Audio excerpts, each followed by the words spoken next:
Hoje é dia de festa. Amém? Estamos aqui mais uma vez reunidos para juntos cearmos, para juntos participarmos desta mesa. Amém? E antes da palavra, nós vamos estar orando. Está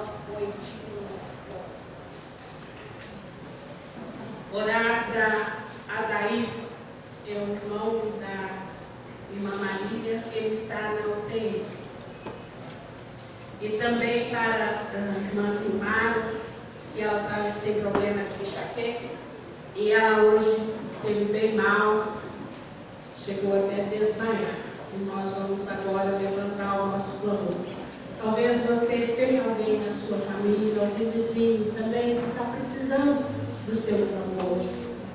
Vamos clamar pela Silmara, pelo irmão da Maria, o Aldair, e vamos também colocar aquelas pessoas que talvez você gostaria que estivesse aqui do seu lado, aquelas pessoas que talvez está precisando da nossa oração. Comece a clamar ao Senhor agora.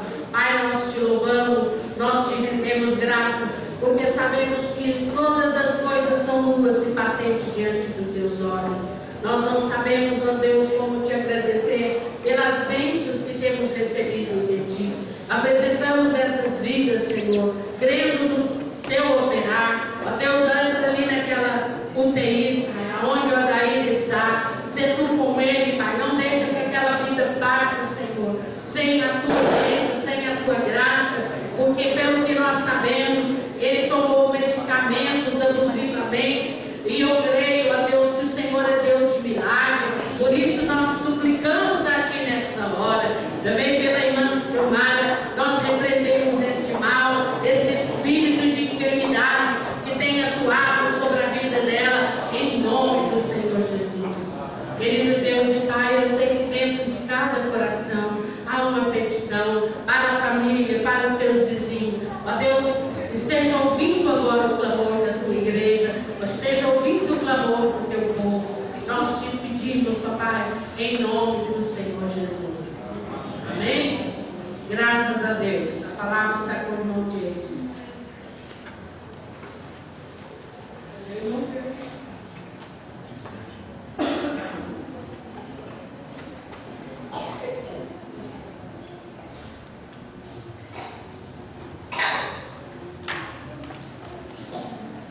Graça e paz, irmãos.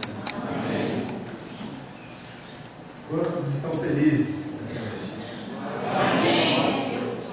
Quantos aqui já exerceram o direito e votaram em um homem ou numa mulher nesse dia?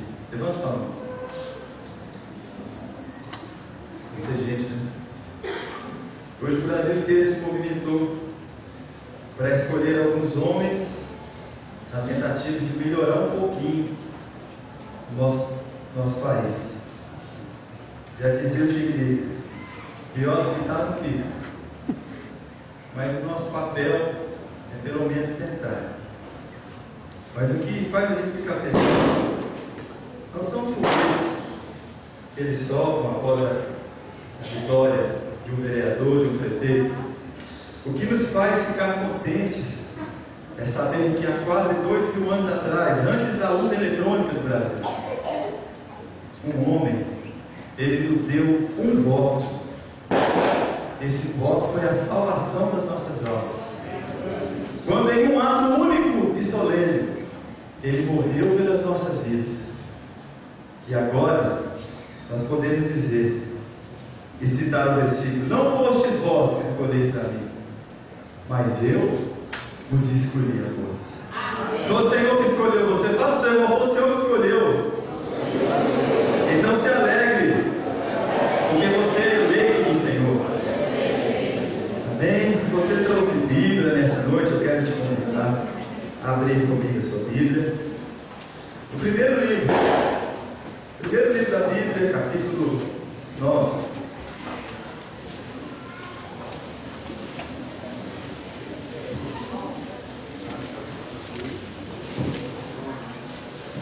Primeiro livro da Bíblia, capítulo 9. Gênesis, capítulo capítulo 9.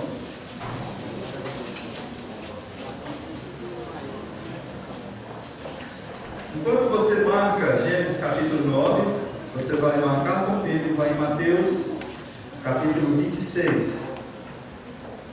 Você vai em Mateus capítulo 26, versículo 28.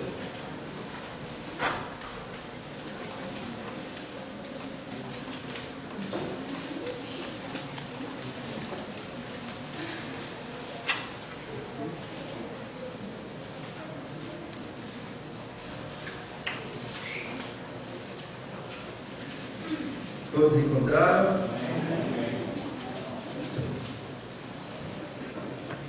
Gênesis, capítulo 9, versículo 9. Diz assim a palavra do Senhor: E eu, eis que estabeleço o meu concerto convosco, e com a vossa semente depois de vós, e com toda a alma vivente que convosco está, de aves, de quadrúpedes, de todo animal da terra convosco, desde todos que saíram da arca, até todo animal da terra. E eu convosco estabeleço o meu concerto. Repita comigo: minha aliança. Minha aliança. Isso. Que não será mais destruída toda a carne pelas águas do dilúvio, e que não haverá mais dilúvio para destruir a terra.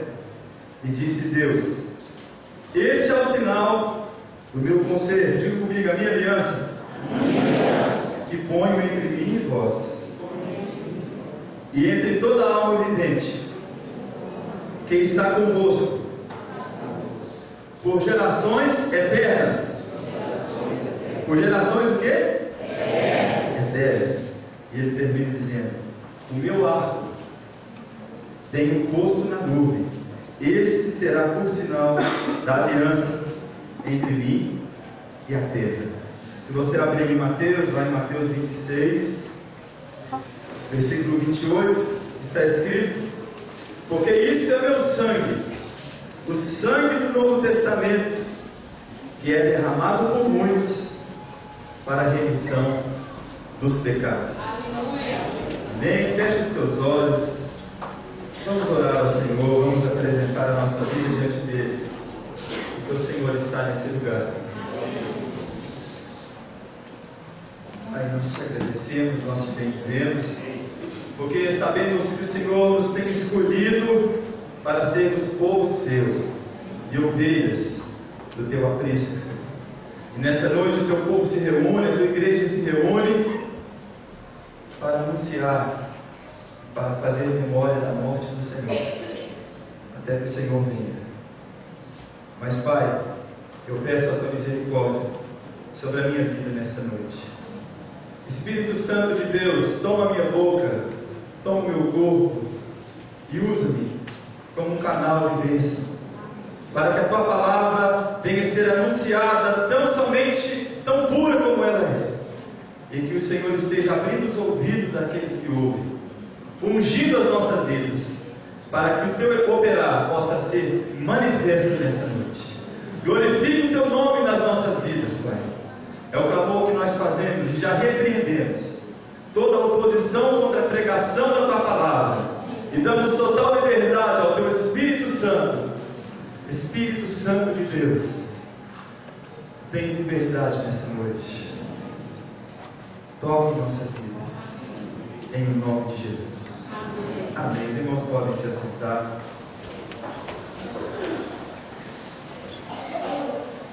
Já houve um tempo na história da humanidade, já houve um tempo na história do homem, em que a palavra do homem tinha peso, em que a palavra de qualquer pessoa tinha peso.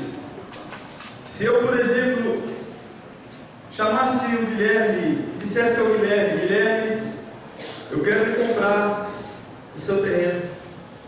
Guilherme confiaria na minha palavra, acordaríamos um preço, e passado um tempo, Guilherme venderia o terreno baratinho, porque ele é gente boa.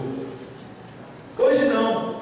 Hoje, se eu quiser comprar comprar um terreno, se eu quiser firmar um contrato, eu preciso, no mínimo, escrever alguma coisa em um papel branco e ter a minha assinatura para que a minha negociação tenha valor, tenha peso. Por quê? Porque hoje em dia nossa palavra perdeu valor. Falta crédito na nossa palavra. E Jesus já advertia nos tempos dele, dizendo: seja o vosso falar sim, sim, não, não. E o que passar disso é procedência do maligno. Mas o homem é natureza pecaminosa. Então, por ter natureza manchada pelo pecado, o homem acabou se desvirtuando da verdade. E quando não há verdade, nós não temos crédito, nós não temos confiança. Por isso, com o passar do tempo, eles criaram um instituto chamado contrato. Eles formalizaram as leis, eles fizeram normas para regular as situações negociais dos homens. Os homens começaram a negociar através de pactos, começaram a negociar através de acordos, não tão somente verbais, mas eles deveriam assinar algum documento. Eles deveriam pelo menos bater o seu dedão polegar, se não soubesse escrever. Mas ele tinha que ter algum documento provando a validade da sua palavra. Pois bem, por isso o nosso mundo é tão formalizado, cheio de coisinhas. Se eu perguntar aqui nessa noite, quem nunca fez um contrato, com exceção de algumas poucas crianças, dos adolescentes até os mais velhos, todos já fizeram um contrato na vida. Talvez tenha sido no dia que você comprou o terreno da sua casa, talvez tenha sido no dia que você se casou com a sua esposa no cartório. Você tem a nota fiscal da sua esposa. Quando você comprou o seu aparelho celular numa loja de eletrodomésticos, você assinou um papel se comprometendo a pagar as prestações cabíveis daquele produto. E assim nós vamos fazendo contratos e mais contratos ao longo de todo o dia. Nós fechamos contrato hoje em dia com o telefone. Nós falamos para o operador: eu aceito a promoção X com esta condição, porque eu vou pagar este valor todo mês. Eu assino o contrato quando eu acesso um site, e ali eu faço o cadastro com o meu e-mail, que é a minha assinatura, com a minha senha eletrônica, e ali eu não preciso mais assinar, apenas o meu e-mail e a minha senha já é o suficiente para provar que eu quem fiz aquele contrato. E nós clicamos tão somente numa pequena janelinha escrito ligue e concordo. Não lemos nada, ligue e concordo, e já clicamos e avançamos. Fazemos contratos dias após dia. E o que é um contrato? O que é um acordo? O contrato nada mais é do que a palavra tão simbólica que nós falamos na Bíblia, chamada aliança. Aliança, concerto, acordo, contrato e muitos outros sinônimos vão nos levar a um acordo de vontades. Quando você se casou, você não pôde se casar porque você gostava da sua esposa. Você tinha que ter a aprovação dela. Você tinha que ter a aprovação dela, dizendo: eu quero me casar contigo. Por isso ela concordou, e hoje você usa no seu dedo esquerdo, da mão esquerda, um anel, que nós chamamos de aliança, mas não é uma aliança, isso é um anel. Mas o anel tem o valor de uma aliança. Interessante que ele não tem nem começo e nem fim, porque o autor da aliança não foi o homem. O autor da aliança foi Deus, que não tem nem começo e que não tem fim. Um Deus eterno, fora do tempo, atemporal, que não é contado pelo relógio, mas é um Deus que é Pai da eternidade. Esse Deus, ele começou a humanidade fazendo um acordo. Ele começou a humanidade fazendo um compromisso. Ele disse ao Pai, o Filho e o Espírito Santo, em uma reunião solene, eles disseram: façamos o homem a nossa imagem e semelhança. Foi o primeiro acordo escrito na Bíblia Sagrada. Não foi entre homens. O primeiro acordo está em Gênesis capítulo 1, versículo 26, quando o Elohim, o Deus Todo-Poderoso, Pai, Filho e Espírito Santo, entraram num acordo dizendo: vamos criar um ser totalmente diferente.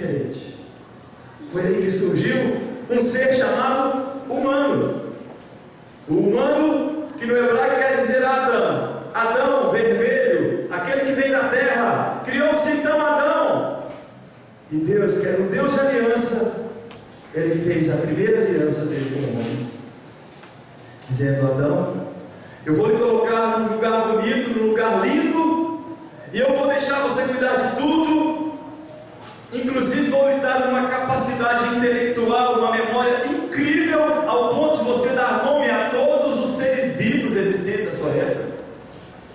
Você vai ser um homem fora do comum, você vai produzir aquilo que a terra te der, você não vai suar para trabalhar. Há parênteses, o trabalho já existia, por isso trabalho não é maldição, trabalho é bênção, porém ele não sofria como nós sofremos hoje. Mas já existia trabalho, ele trabalhava, e o acordo que Deus fez com ele foi: você pode ver, porém não coma do fruto da árvore da ciência, do conhecimento do bem e do mal. Ele fez um acordo e colocou uma cláusula dizendo: não descumpra essa cláusula. Não é assim: você vai comprar daqui a um tempo aquele carro novo que você já está olhando, e você vai ver que existem algumas cláusulas. Se você descumprir aquela cláusula, você perde, por exemplo, a garantia. Quando eu falho com um homem, quando eu falho com uma empresa, em um contrato, eu sou punido pela minha falha. Quando eu deixo de pagar o boleto na data de vencimento, eu vou pagar juros. É a punição, porque eu falhei no meu acordo. Quando eu deixo de cumprir a minha parte, a outra parte que foi prejudicada, se não conseguir de forma comum conversar comigo, ela entra na justiça e busca seus direitos. Ninguém quer ser lesado, ninguém quer ser prejudicado, ninguém quer ser diminuído. Agora começa a pensar desde o início dessa mensagem: se o homem, com outro homem, quando falha, é punido pela sua falha, em falhar em um acordo, em uma aliança, imagina quando o homem falha diante de um Deus poderoso, que não tem mentira, um Deus verdadeiro, honesto e justo, um Deus que tem o poder no céu e na terra. Se nós, quando falhamos diante de uma empresa, somos punidos com uma multa, se nós, quando falhamos diante da sociedade praticando um crime, somos punidos com uma pena, imagina diante de Deus. E foi justamente o que aconteceu. O Adão, que não tinha sogra nem caminhão, ele falhou, e por falhar, ele foi destituído da glória de Deus. Alianças não foram feitas, não foram criadas para serem quebradas. Alianças foram feitas e instituídas para serem cumpridas até o fim. Porque se eu fui homem ou mulher suficiente para escrever o meu nome, dizer eu me comprometo a pagar ou a fazer isso, é porque eu tinha vontade. O homem concordou: muito bem, Senhor, que maravilha. Mas o Adão pecou. Por essa razão, o gênero humano foi totalmente corrompido pelo pecado. E o homem que era eterno começou a viver um tempo cronometrado. Alguns anos, algumas centenas de anos, porque não havia raios solares como temos hoje. Por isso, os homens viviam 900 anos. A terra era coberta por uma grossa camada de nuvens. Não havia temperaturas de 42 graus. Não havia chuva. Não havia descontrole no clima. Mas não tinha mais a vida eterna. O homem começou a povoar a terra, e pela terceira vez, o homem, ele destrói toda a humanidade, a mente do homem começa a se poluir.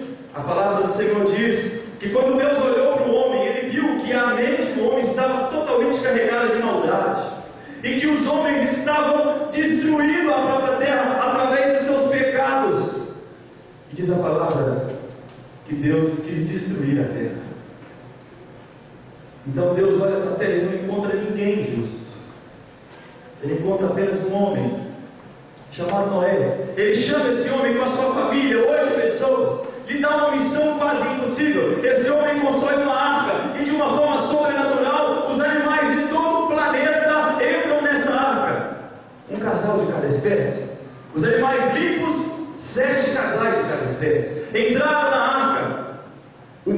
foi destruído com água. Fala para o seu irmão: o mundo foi destruído com água.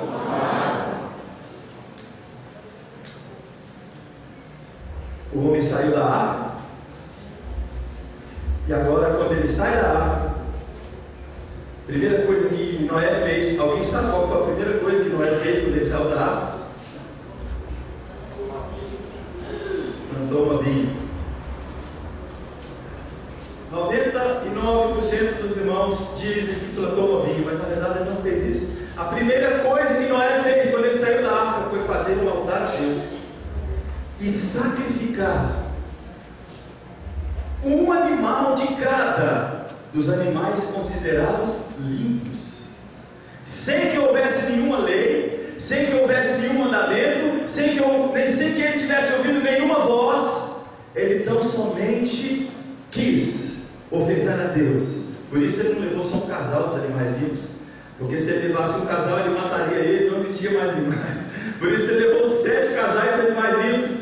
Então ele sacrificou a Deus. Depois sim, ele plantou a vinha, se embebedou. Mas antes disso, a Bíblia diz que Deus fala com Noé.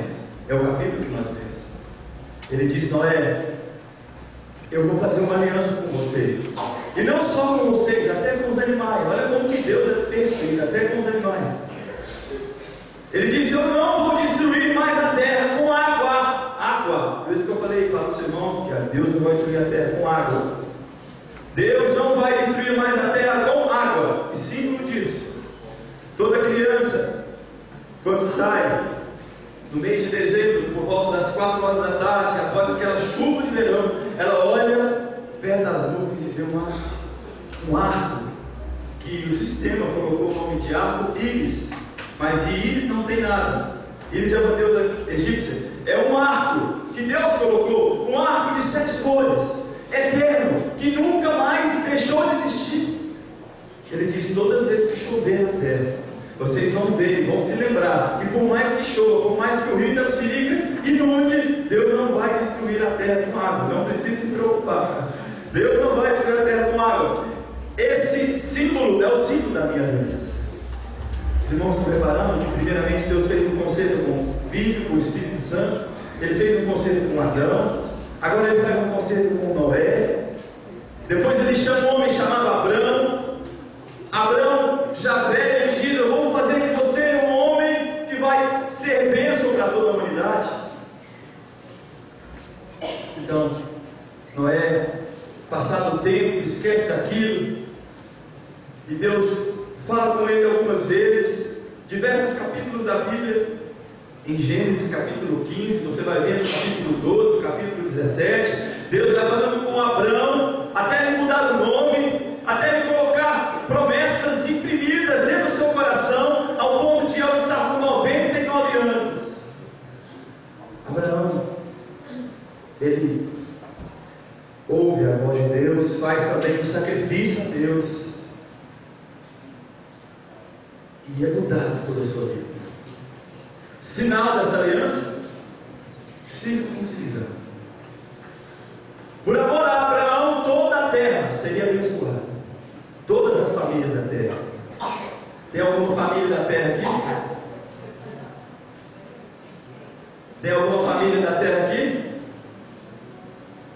Se você é uma família da terra, então você pode glorificar o Senhor, porque em Abraão nós somos abençoados. Abraão, chamado pai da fé. Abraão, ele foi fiel, teve suas falhas, seus problemas, e passado o tempo, Deus ele vê que o homem realmente peca, e que o homem realmente quebra as alianças. Se nós fôssemos citar todas as alianças da Bíblia, não teríamos tempo. Eu não escolhi as alianças das 7 dispensações, eu escolhi apenas algumas alianças que ele tem meditado durante esses últimos dias. E Deus chama Moisés. Moisés tira o povo do Egito 430 anos depois que o povo saiu de Abraão. Agora o povo está com Moisés e Deus dá uma nova aliança com Moisés, dizendo: agora eu vou colocar a minha lei aqui as pedras. Então Moisés tira o povo do Egito, o povo mais uma vez pega, vem os reis, os profetas, os sacerdotes. E abra sua Bíblia comigo em Jeremias capítulo 31, versículo 31. Por toda a história da humanidade, Deus ele quis fazer alianças com o homem. Por toda a história do Velho Testamento, nós vamos ver que Deus ele projetou viver com o homem em acordo. Deus dava opções para o homem e lhe dava limites, mas o homem sempre quebrou os limites.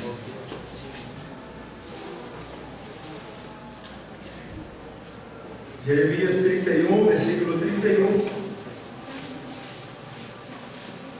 Está escrito: eis que dias vem, diz o Senhor, em que farei um concerto novo com a casa de Israel e com a casa de Judá. Um concerto o quê? Novo. Não conforme o concerto que fiz com seus pais, no dia em que tomei pela mão para tirar a terra do Egito, quando estava com Moisés. Porquanto eles invalidaram o meu concerto, apesar de eu os haver desposado, diz o Senhor. Mas este é o concerto, esta é a aliança que eu farei com a casa de Israel. Depois daquele dia, diz o Senhor, porei a minha lei na onde? No seu interior. Porei a minha lei no seu interior, e a escreverei aonde? No seu coração. E eu serei o seu Deus, e eles serão meu povo. Olha só a promessa que Deus falou da boca de Jeremias. Haverá um tempo, haverá um dia, haverá uma época em que eu vou fazer uma aliança com a casa de Israel, com os descendentes de Abraão, de Isaac e de Jacó. Eu vou fazer uma aliança com eles, e essa aliança não será uma aliança do arco lá nas nuvens. Não. A primeira aliança, o primeiro concerto foi lá no céu, longe de todo mundo, ninguém nem existia ainda, já tinha concerto. Segundo concerto foi com Adão, aonde estava no paraíso, um lugar totalmente distante, nenhum homem consegue chegar lá hoje, foi escondido. Uma segunda aliança longe do homem. A terceira aliança que eu citei foi a aliança com Noé. Ele fez uma aliança nas nuvens. Repare que a aliança de Deus está descendo, primeiro no céu, depois no paraíso, agora está nas nuvens. A quarta aliança Deus faz com Abraão, e a aliança dele é na carne. A aliança já está perto. A quinta aliança ele já está fazendo com Moisés, colocando o mandamento dele na cabeça, na mente, na memória, na inteligência. Mas o plano principal de Deus não é viver em cima, não é viver no lado, não é viver na cabeça, é viver dentro do homem, no coração. Então ele diz: haverá um dia que eu vou fazer uma aliança com o homem, que a minha palavra não estará tão somente escrita em tábuas, não estará tão somente estampada no arco, mas eu estamparei, eu imprimirei a minha palavra dentro de cada um de nós. Por essa razão, nós estamos aqui nessa noite. Estamos aqui nessa noite porque há pessoas aqui que creem e acreditam que esse Deus que falou com Abraão está falando com você nessa noite. Há pessoas aqui que acreditam que, mesmo não enxergando esse Deus, eles acreditam com toda a alma que esse Deus está enxergando as nossas vidas, mesmo não tocando nesse Deus. Vocês acreditam que esse Deus está tocando nas nossas vidas? É a fé. Por isso somos descendentes de Abraão, porque Abraão foi chamado pai da fé. Agora veja que interessante em Isaías capítulo 6. Nenhuma escritura é de particular interpretação. Por isso, você não é obrigado a concordar com nenhum ensino teológico exposto no culto de qualquer igreja. Você tem o livre-arbítrio de concordar ou não. Você tem que ler a Bíblia, entender a Bíblia, viver a Bíblia, buscar o discernimento para que você cresça nas Sagradas Escrituras. E aqui está um texto de capítulo 6 de Isaías, quando Isaías tem uma visão maravilhosa de Deus, quando o seu tio Uzias morreu. No ano em que morreu o rei Uzias, eu vi o Senhor assentado no alto e sublime trono. Ele começa a descrever a visão que ele teve. Ele viu os serafins, seres afogueados. Ele teve uma visão espiritual. E o interessante está no versículo 8, que está escrito assim: e depois ouvi a voz de quem?